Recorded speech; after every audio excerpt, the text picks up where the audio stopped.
নমস্কাৰ, মই শ্ৰীজ্যোতি বৰাই সকলোকে পুৱাৰ সম্ভাষণ জনাইছোঁ আৰু আজি এটা ৰেচিপি ভিডিঅ' লৈ আহিছোঁ চিৰা পোলাও।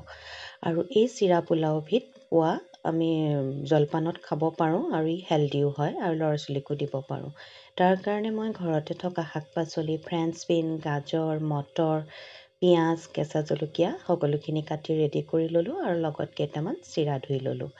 আৰু এতিয়া এটা কেৰাহী পাতি গৰম হ'বলৈ দিলোঁ, তাতে অকণমান ৰিফাইন অইল দিলোঁ আৰু তেল গৰম হওঁতে তাতে কেইটামান ইলাচি দিলোঁ ফুটিবলৈ আৰু তাতে পিঁয়াজখিনি দি তাতে হালধি দি বাকী থকা পাচলিখিনি যোগ কৰি দিলোঁ আৰু অকণমান ইয়াতে নিমখ দিলোঁ, দি লৰাই পেলাই ঢাকনা মাৰি থৈ দিম যেতিয়ালৈকে পাচলিখিনি নিসিজে।